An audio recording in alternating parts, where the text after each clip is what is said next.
Hey guys, welcome to another episode of Amber Unfiltered. Today I want to talk to you a little bit about spinning the block, but before I do that, don't forget to like, comment, and subscribe. Also, if you want to cash out me at AmberUnfilteredShow, that'd be greatly appreciated. So I kind of randomly came up with this topic again. I was in the fucking bathroom just letting my little mind wander, and I was like, because I just finished this really interesting book. It wasn't necessarily my favorite, and I don't want to bash the author, but I was just like, I read, what was the other one that I read? Hold on, I'm gonna tell you what was the first one that I read that I was like, oh, I want to read this next one. Hold on one second. The one that I just finished, I believe, was called The Partner Plot by Christina Forrest.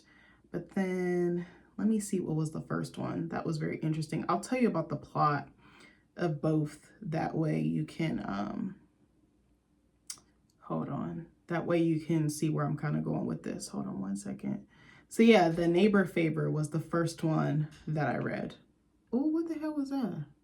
I think that was my husband and the dog. I always like put them, like sequester them in his office because I'm like, you ain't about to fuck up my video. Because Stanley be walking around 20,000 times and then Nick be doing God knows what in there. Okay, hold on. I'm going to tell you.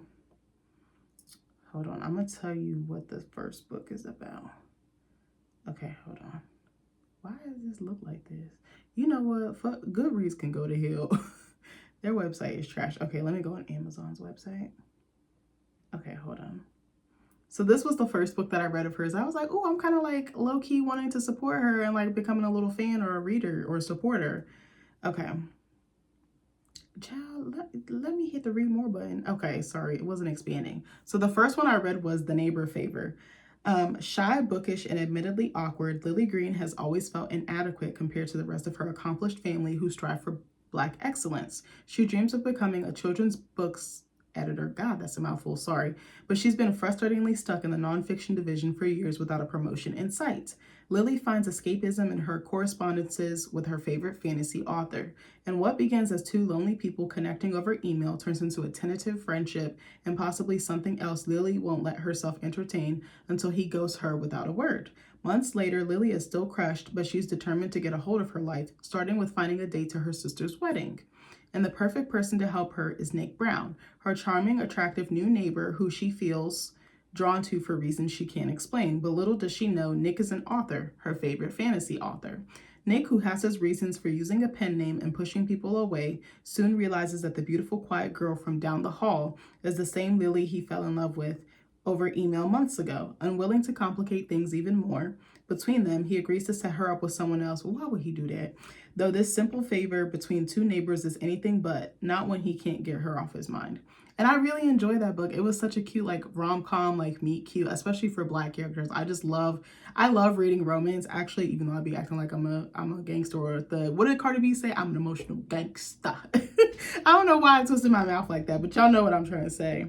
So then I read that one and I was like, ooh, I like this. And I knew it was a series because it's focused on three Black sisters who are all named after flowers. I think it's Lily, Violet, and what's the other one? Iris, I believe it is. Yeah, I'm pretty sure. So then I just finished The Partner Plot. So I'm going to read you this like synopsis. Okay, hold on. Amazon's acting up. Why won't y'all let me expand this? This is the second book, and she has another one coming out, I think, next month or in a couple months that I'm thinking about reading, but I was like, sis, I don't know.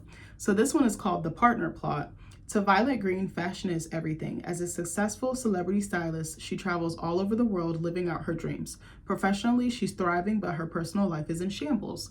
After surviving a very public breakup with her ex-fiance 6 months ago, Violet is now determined to focus on her career. But life hands her something, or rather someone, that might derail everything. Xavier Wright did not expect to run into his high school girlfriend, Violet, the girl he once thought he'd marry, on a birthday trip to Vegas. As a high school teacher and basketball coach, he rarely leaves his New Jersey hometown. Goodness. So what were the chances? But when the initial shock wears off, they decide to celebrate together. They feel young and reckless as they party the night away, and reckless they clearly were when the following morning they wake up beside each other with the rings on their fingers. Their impulsive nuptials might be a blessing in disguise, though, when they realize that both of their careers could benefit from the marriage. So they play the part of a blissfully wedded couple, yet when their passion comes hurling back, they realize their feelings are just as real as they were back when they were teens. But are their lives too different to stick it through, or will they finally get a happy ending? And then I know it doesn't really have to do with the video, but I'm just gonna let you know about this other one that I think I'm gonna read. I have it on my Goodreads. Like, you know how you can say like books you want to read. Hold on, I'm gonna tell you about what this one's about. When does this one come out? I think February. Yeah, February 4th it says. Okay, and then this is supposed to be the last one unless she's doing like follow-ups to the other established stories. So this one is called The Love Lyric. Iris Green used to be a woman with a plan, but all of that changed after she met the love of her life at 25, got pregnant and married, and then became a widow and a single mother, all in a little over 2 years. Now, after years of hustling, Iris is the director of partnerships at a beauty company and raising sweet 6-year-old Kala by herself. Despite her busy life, she still can't help but feel lonely. She just needs to catch her breath. And one night at her sister's wedding, when she steps outside to do just that, she sees a certain singer who takes her breath away. By all accounts, pop R&B singer Angel Hughes has it made. He's a successful musician and has just scored a brand ambassador deal with an emerging beauty company, but he's still not fulfilled. He's not producing songs he's passionate about, and there's a gaping hole in his love life. When he visits the Save Face Beauty office to kickstart his campaign, he's delighted to see Iris, his stylist sister, the beautiful woman he secretly had a crush on for years.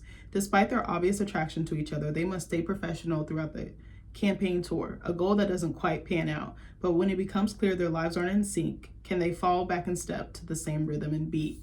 I don't know, that one just sounds so cute. I was like, oh my God, despite the fact that, you know, this woman did lose her husband, because that's, you don't sign up, you don't get married to lose that person, but unfortunately it does happen, knock on wood. Prayers out to anybody who has lost their spouse, because I know that can't be easy. Whether it was 1 year, several decades, I'm not sure, but my heart goes out to you, because I don't know how you guys, or I don't want to laugh, I'm sorry. I don't know how anyone could get through that, because that's such a devastating like blow and heartbreaking like loss. So my heart goes out to you. So I finished the partner plot last night, and I was like, I wasn't really feeling it because it just felt like almost too easy and almost a little too cookie cutter. And I wish that I wish that the characters were fleshed out a little bit more. But I wanted to ask y'all, how do y'all feel about spinning the blog? Because I'm not a fan of it. I know that, oh, I feel so bad saying this, but I know that a lot of people are like, oh, I think it's a good thing. Like, who's a big one? Ashanti and Nelly. I was like, J-Lo and Ben Affleck. I'm trying to think, Trippie Redd and Coi Leray. I'm like, I'm not a fan of it because I feel like if it didn't work the first time, like what makes you think it's going to work the next time? And how do you know that that person has changed? I have a very unpopular opinion about Ashanti and Nelly. I'm not for it, but I'm like, more power to you. If you guys are happy, then I'm not going to shit on someone's happiness, but I just don't see it working out because I just really don't think that Nelly has changed, but that's just me. He gives me that he's non-committal, like he's not a commitment guy. And I'm like, okay, we're going to see. I really hope he does our good sis Ashanti right. And he does well by his, you know, new son and their future baby. I believe she might be expecting again. I'm not entirely sure if that's accurate, but I just don't know. I'm very apprehensive about it. You know, but I don't think I could. I think in the story, Violet and Xavier reconnect after like 10 years almost. It's like 9 or 10 years, somewhere in that ballpark. I don't know. It was shitty how he broke up with her. So they were basically at different schools. She was at school, I want to say in New York or Cali, somewhere out there. I want to say New York if I'm not mistaken. She was doing her thing. She like really climbed the ranks and like made a name for herself in the fashion world. And then he was playing basketball at like a school in Kentucky and was like trying to make it to the NBA. He had an injury and I kind of think that made him feel like insecure, and he kind of hit rock bottom, and he kind of like didn't return back to school. He went to a local school, like accidentally stumbled into teaching, and then found his purpose in his community and like meaning there. But it's like their lives are so different. I just feel like it was sad how he broke up with her because I think he thought he wasn't good enough for her, but he was. I was like, you didn't even give her a chance. And I would just always have that paranoia or fear that he would leave again when things got hard, or when he got so wrapped up in his head that he couldn't share what was going on with me. I don't know. And then like old stuff came up, and like Violet was definitely pushing him away because she was scared of losing him, and because she realized like, oh shit, my work does take over my life. It's like the most important thing to me, even though I love this man, even though I am in love with him. And I thought it was kind of fucked up how they were like lying to their family and friends about them not being really married and then keeping up appearances. Some of their friends or family knew, but like the key family members, like parents and stuff like that, like really didn't find out till later. I was just like, bruh, I would never do that to my mom. Because first of all, she snatched me by my baby hairs. And then second of all, she snatched Nick by his baby hairs. And then third of all, she come back to snatch both of our asses by the baby hairs or the edges. But I don't know. I don't know. I feel like also the chemistry was more like sexual. It was just like they kind of fell back into old habits or old patterns or like muscle memory. I didn't really feel like the connection was mental, spiritual, or emotional. It just felt like, oh, I know this person, I have a history with them. I just don't believe in doing that because, again, I think it's just going to get progressively worse. I think there are cases where it works out for other people, but me personally, I've been so stupid and done this in my younger years, but I would not do that as an adult. I mean, I'm married now, obviously, but I was stupid, like totally, and like, oh, but I love him. Oh, we can work it out. I can change him. I can save him. I can't save anybody but myself, bitch. And even I have a hard time doing that. But I don't know. I'm just not a fan of it. I just think that if the incompatibility or the issues that you had then was to say that they won't manifest or grow into something bigger or just repeat and not really become resolved. And I'm like, how did Ashanti grow to trust Nelly like that? Like, how does she know that, you know, he was really going to keep true to his word? And it seems like he has. Like, I'm not going to shit on him. But I just seen like his history or track record and I'm like, it's not looking too good, but what the fuck do I know? I don't want to shit on them. Like, I know they just had a baby. They got married. Like, they seem to be in wedded bliss and parental bliss. So I'm not going to shit on them too bad. But I don't know. I didn't like the story because as much as the other one, I didn't like it as much as the neighbor favor. I think too, like, well, yeah, because again, it just felt too easy. I felt like I was able to guess a lot of what was going to happen. It was super duper predictable. I was like, oh, this is going to happen. Oh, this is going to happen. Like there was a scene where he got offered another job. He got offered a job at the backup school that he went to, like the backup college. And it was like head coach or like assistant head coach or something like that. And like it was obvious he was like gunning for it because of the opportunity, the money, and then the it would help their relationship, basically, like the long distance part of it, because I think they were like New Jersey, New York. Like I think he was in New Jersey, she was in New York. And then I realized like how much he loved his community, like not even just like the kids that he taught or coached, but just like different people in the community really like pushed him, believed in him, like helped him grow and like reach that next level in life. And I was like, oh, he's just gonna stay. Like, and of course it happened. And then there was a couple of other scenes I was just like, oh, okay. Like Violet's ex-fiance, he was like what did he do? I forgot his title, but it was some guy she was with for very briefly, like 3 months. They got engaged. They were supposed to get married. Then he stepped out on her with one of her clients, which is so fucking trashy to me, or so ghetto. But then the stylist, or no, excuse me, the ex-fiance and the client that was Violet's that he was dealing with and stepped out on her on like 2 weeks before her wedding. At that, I was like, this is so trashy.